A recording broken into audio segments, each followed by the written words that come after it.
تو میرے نبی نے اس تمنا کا اظہار کیا کاش میری ماں ہوتی.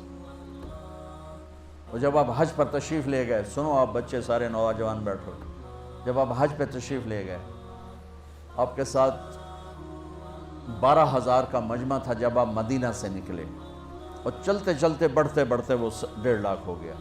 جب آپ ابوا پہنچے, ابوا میں آپ کی ماں کی قبر ہے. جب آپ 6 سال کے تھے ماں گئی مدینے اپنے خاوند کی قبر کی زیارت کے لیے اور ملاقاتوں کے لیے. واپس آئیں تو ابوا ایک جگہ پہاڑی پر ان کو ہارٹ اٹیک ہوا غالباً اور ان کا انتقال ہو گیا. وہاں ان کو ام ایمن نے پتھروں میں دبا کے دفن کر دیا. جب نیچے اترے تو اللہ کے نبی نے ہاتھ چھڑایا اور دوڑ کے پھر اوپر چڑھ گئے. میں وہاں گیا ہوں, میں تمہیں کیا بتاؤں, کبھی اللہ تمہیں موقع دے تو جانا. زندگی میں بڑے سفر کیے اور وہ عجب سفر تھا. چاروں طرف کالے پہاڑ, سناٹا, اور ایک 6 سال کا بچہ مجھے تڑپتا نظر آ رہا ہے جو ماں ماں کہہ رہا ہے. اسے پتہ نہیں موت ہوتی کیا ہے, پہلی موت دیکھی. وہ کوئی تسلی دینے والا کوئی نہیں ہے. تو اس غم میں ریئیکشن کیا ہوا, جب نیچے اترے تو پھر دوڑ لگائی.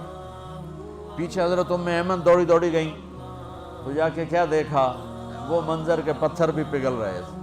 آپ نے ماں کی قبر کو ایسے لگایا ہوا تھا سینے کے ساتھ, اس طرح اوپر لیٹے پڑے تھے اوپر. جب حضرت ام ایمن قریب ہوئیں تو سنا آپ کہہ رہے تھے ماں جی آپ کو تو پتا تھا آپ کے سوا میرا کوئی نہیں, مجھے کس کے سہارے چھوڑ دیا, کدھر جاؤں, باپ دیکھا ہی نہیں, بھائی بہن ہے کوئی نہیں. اس جنگل میں 25 سال کی عمر میں وہ بلک بلک کے رو رہے تھے. تو ام ایمن کبھی جگر پھٹ گیا, لیکن جانا تو تھا. اٹھایا تو انکار کر دے کہ مجھے ماں جی, یہ بھی ماں ہیں, دودھ پلائے ام ایمن, ماں جی مجھے چھوڑ دو, مجھے یہیں چھوڑ دو. کھینچ کے لے گئے. زخم چند دنوں کے بعد بھر جاتا ہے, کوئی بھی مرے. اور یہ 57 سال کے بعد میرے نبی وہاں سے گزر رہے ہیں. اب 57 سال, 63 سال آپ کی عمر ہو چکی ہے.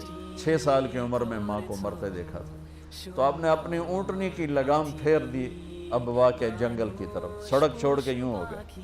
تو جو ساتھ لوگ تھے وہ حیران ہو گئے کہاں جا رہے ہیں. قریب والوں کو پتہ تھا کہاں جا رہے ہیں. تو چلتے چلتے میں گیا ہوں نا تو راستہ کوئی نہیں ہے. میں سے ایک دوست عرب میرے دوست تھے, ان کی میں نے بڑی ٹرک نما جیپ لے لی تھی تاکہ اندر جا سکوں. تو میں اس کے ذریعے ایک گائیڈ کے ذریعے اندر گیا.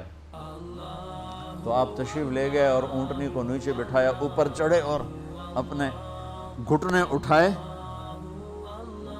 اور ہاتھ یہاں رکھے اور سر نیچے دیا گھٹنوں میں, اور اس طرح رونا شروع کیا جیسے ابھی ماں مری ہے, اور اس طرح روئے جیسے چھوٹا بچہ ہچکیوں کے ساتھ روتا.